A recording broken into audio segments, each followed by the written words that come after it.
Hello students, welcome to study classes. तो students, आज की इस वीडियो में हम लोग क्लास 12 हिंदी का 2021 का इम्पोर्टेंट पीवाईक्यू क्वेश्चन सॉल्व करने वाले हैं। तो चलिए देखते हैं। तो सबसे हमारा पहला क्वेश्चन क्या है। हमारा पहला नंबर क्वेश्चन है, माता भूमि के लेखक हमें बताना है कौन सा है। तो पहला हमारा ऑप्शन दिया है जैनेंद्र कुमार, दूसरा हमारे पास ऑप्शन दिया है पंडित दीनदयाल उपाध्याय, तीसरा ऑप्शन हमारे पास दिया है प्रोजी सुंदर रेड्डी और चौथा ऑप्शन हमारे पास दिया है वासुदेव सरल अग्रवाल। ठीक, तो माता भूमि के लेखक कौन है? तो वासुदेव सरल अग्रवाल जी। कौन है? वासुदेव सरल अग्रवाल जी है। ठीक, ये 2021 में आया हुआ प्रश्न है।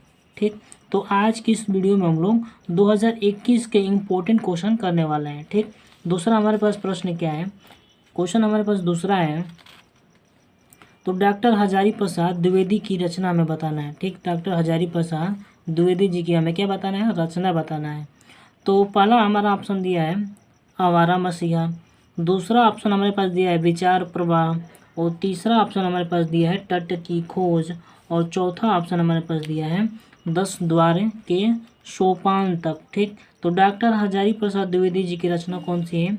तो विचार प्रवाह। कौन सी है? तो विचार प्रवाह है। ठीक, ऑप्शन हमारे पास दूसरा इसका सही उत्तर हो जाएगा। ठीक, अगला हमारे पास प्रश्न क्या है, प्रश्न नंबर हमारे पास 3 है। प्रश्न हमारे पास 3 क्या है, तो निम्नलिखित में से प्रोजी सुंदर रेड्डी जी की हमें रचना बताना है। रचना नहीं है, कौन सी है? इनमें से प्रोजी सुंदर रेड्डी जी की रचना नहीं है। कौन सा? तो पहला ऑप्शन हमारे पास दिया है हिंदी साहित्य की भूमिका, दूसरा ऑप्शन हमारे पास दिया है साहित्य और समाज, तीसरा ऑप्शन हमारे पास दिया है लैंग्वेज प्रॉब्लम इन इंडिया और चौथा ऑप्शन हमारे पास दिया है वैचारिक की शोध और। ठीक, तो इसका सही उत्तर हो जाएगा हिंदी साहित्य की भूमिका। क्या हो जाएगा? तो हिंदी साहित्य की भूमिका इसका पहला ऑप्शन हमारे पास सही उत्तर हो जाएगा इसका। अगला हमारे पास क्वेश्चन क्या है, क्वेश्चन नंबर हमारे पास 4 देखते हैं। क्वेश्चन हमारे पास 4 है, आरोहण प्रमुख स्वामी जी के साथ मेरा आध्यात्मिक सफर कृति के रचनाकार हमें बताना है कौन है। तो पहला ऑप्शन हमारे पास दिया है राहुल सत्यान का, दूसरा ऑप्शन हमारे पास दिया है डॉक्टर APJ अब्दुल कलाम, तीसरा ऑप्शन हमारे पास दिया है फणीश्वर नाथ रेणु जी का और चौथा ऑप्शन हमारे पास दिया है भरतेंदु हरिश्चंद्र जी का। तो आरोहण प्रमुख स्वामी जी के साथ मेरा आध्यात्मिक सफर सब कृति किसका है? तो ये है डॉक्टर APJ अब्दुल कलाम का है। किसका है? डॉक्टर APJ अब्दुल कलाम की क्या है? कृति है। ठीक, अगला हमारे पास प्रश्न क्या है, प्रश्न नंबर हमारे पास 5 देखते हैं। तो प्रश्न हमारे पास 5 क्या है, तो रीतिकालीन महाव्याख्यात्मक कृति हमें बताना है कौन से है। तो पहला ऑप्शन हमारे पास दिया है पृथ्वीराज रसो, दूसरा ऑप्शन हमारे पास दिया है रामचंद्रिका, तीसरा ऑप्शन हमारे पास दिया है वैदेही वनवास और चौथा ऑप्शन हमारे पास दिया है साकेत। ठीक, तो इसका सही उत्तर हो जाएगा रामचंद्रिका हो जाएगा। क्या हो जाएगा? रामचंद्रिका। ठीक, तो रामचंद्रिका रीतिकालीन महाव्याख्यात्मक क्या है? कृति है। ठीक, अगला हमारे पास प्रश्न क्या है, प्रश्न नंबर हमारे 6 देखते हैं। तो प्रश्न हमारे पास 6 क्या है, तो तीसरा सप्तक का प्रकाशन वर्ष हमें बताना है। ठीक, तो पहला हमारा ऑप्शन दिया है सन 1991 ईस्वी में, दूसरा ऑप्शन हमारे पास दिया है सन 1954 ईस्वी में, तीसरा ऑप्शन हमारे पास दिया है सन 1959 ईस्वी में और चौथा ऑप्शन हमारे पास दिया है सन 1978 ईस्वी में। ठीक, ये बहुत इंपॉर्टेंट क्वेश्चन है। ठीक, ये 2021 में आया हुआ प्रश्न है। ठीक, तो इसका सही उत्तर हो जाएगा 1959 ईस्वी में, सन 1959 ईस्वी में। तो तीसरा सप्तक का प्रकाशन वर्ष कब होता है? तो सन 1959 ईस्वी में। ठीक, अगला हम लोग प्रश्न देखते हैं। प्रश्न नंबर हमारे पास 7 क्या है, प्रश्न हमारे पास 7 है। तो प्रश्न हमारे पास 7 देखते हैं। तो निम्न में से हमें छायावादी कवि नहीं है, इसमें से कौन से छायावाद के कवि नहीं है? तो पहला ऑप्शन हमारे पास दिया है राम कुमार वर्मा। क्या दिया है? पहला ऑप्शन हमारे पास राम कुमार वर्मा, दूसरा ऑप्शन सुमित्रा नंदन पंत, तीसरा ऑप्शन हमारे पास दिया है महादेवी वर्मा, चौथा ऑप्शन हमारे पास दिया है मैथिली शरण गुप्त। तो छायावाद के कवि कौन नहीं है? तो मैथिली शरण गुप्त नहीं है। कौन नहीं है? मैथिली शरण गुप्त। ऑप्शन नंबर हमारे पास इसका 4 नंबर सही हो जाएगा। अगला हम लोग प्रश्न देखते हैं। प्रश्न हमारा अगला क्या है, प्रश्न नंबर 8 देखते हैं। तो चांद का मुंह टेढ़ा है कविता संग्रह में रचनाकार हमें बताना है। तो पहला ऑप्शन हमारे पास दिया है गजानंद माधव मुक्तिबोध, दूसरा ऑप्शन हमारे पास दिया है धर्मवीर भारती, तीसरा ऑप्शन हमारे पास दिया है रणधारी सिंह दिनकर और चौथा ऑप्शन हमारे पास दिया है ज्ञानेंद्र पति। तो चांद का मुंह टेढ़ा है कविता संग्रह में रचनाकार कौन है, तो गजानंद माधव मुक्तिबोध है। कौन है, गजानंद माधव मुक्तिबोध है। ठीक, ऑप्शन हमारे पास पहला इसका सही उत्तर हो जाएगा। अगला हमारा प्रश्न क्या है, प्रश्न नंबर 9।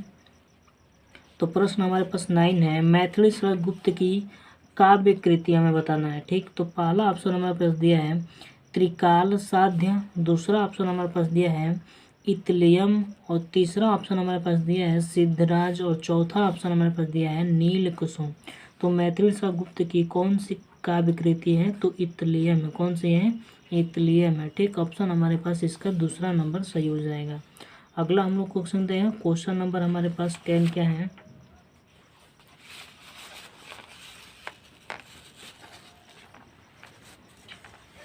क्वेश्चन हमारे पास 10 है, विचार और वृत्तक के लेखक हमें बताना है। ठीक, तो पहला ऑप्शन हमारे पास दिया है हरिशंकर परसाई जी का, दूसरा ऑप्शन हमारे पास दिया है वासुदेव सरल अग्रवाल जी का और तीसरा ऑप्शन हमारे पास दिया है डॉक्टर हजारी प्रसाद द्विवेदी जी का और चौथा ऑप्शन हमारे पास दिया है डॉक्टर APJ अब्दुल कलाम का। तो विचार और वृत्तक के लेखक कौन है, तो ये है डॉक्टर हजारी प्रसाद द्विवेदी जी। कौन है, डॉक्टर हजारी प्रसाद द्विवेदी। ठीक, ऑप्शन नंबर हमारे पास तीसरा इसका सही उत्तर हो जाएगा। अगला हम लोग प्रश्न देखते हैं। प्रश्न हमारे पास 11 क्या है, तो प्रश्न नंबर हमारे पास 11 है, वासुदेव सरल अग्रवाल के रचयिता कौन है। ठीक, तो वासुदेव सरल अग्रवाल रचयिता हैं। ठीक, तो पहला ऑप्शन हमारे पास दिया है कल्प वृक्ष के, दूसरा ऑप्शन हमारे पास दिया है पूर्वोदय के, तीसरा ऑप्शन हमारे पास दिया है धरती के फूल और चौथा ऑप्शन हमारे पास दिया है साहित्य सहचर के। तो इस वासुदेव सरल अग्रवाल के रचयिता कौन है, कल्प वृक्ष है। कौन है, कल्प वृक्ष के हैं। ठीक, अगला हमारे पास प्रश्न क्या है, प्रश्न नंबर हमारे पास 12 देखते हैं। तो ब्राह्मण पत्र के संपादक कौन है। ठीक, तो बालकृष्ण भट्ट, दूसरा ऑप्शन हमारे पास दिया है प्रताप नारायण मिश्र, तीसरा ऑप्शन हमारे पास दिया है भरतेंदु हरिश्चंद्र, चौथा ऑप्शन हमारे पास दिया है यशपाल। तो ब्राह्मण पत्र के संपादक कौन है, तो प्रताप नारायण मिश्र जी। कौन है, प्रताप नारायण मिश्र। ठीक, ऑप्शन नंबर हमारे पास इसका दूसरा सही उत्तर हो जाएगा। अगला हम लोग क्वेश्चन देखते हैं। क्वेश्चन हमारे पास 13 नंबर क्वेश्चन क्या है, क्वेश्चन हमारे पास 13 है, तो आधुनिक गद्य का जनक माना जाता है। ठीक, आधुनिक गद्य का जनक किसे माना जाता है, तो पहला ऑप्शन हमारे पास दिया है कन्हैया लाल मिश्र प्रभाकर जी का, दूसरा ऑप्शन हमारे पास दिया है महावीर प्रसाद द्विवेदी जी का, तीसरा ऑप्शन हमारे पास दिया है राय कृष्ण दास जी का, चौथा ऑप्शन हमारे पास दिया है भरतेंदु हरिश्चंद्र जी का। तो आधुनिक गद्य का जनक किसे माना जाता है, तो ये माना जाता है भरतेंदु हरिश्चंद्र जी को माना जाता है। किसको माना जाता है, भरतेंदु हरिश्चंद्र जी को माना जाता है। तो ऑप्शन इसका 4 नंबर सही उत्तर हो जाएगा। अगला हमारे पास प्रश्न क्या है, आलोक पर्व की विधा है। ठीक, हमें बताना है। तो यह एक उपन्यास है। पहला ऑप्शन हमारे पास दिया है उपन्यास है, दूसरा ऑप्शन हमारे पास दिया है नाटक है, तीसरा ऑप्शन हमारे पास दिया है निबंध है, चौथा ऑप्शन हमारे पास दिया है कहानी है। तो आलोक पर्व क्या है, यह एक निबंध विधा की रचना है। क्या है, यह एक निबंध विधा की रचना है।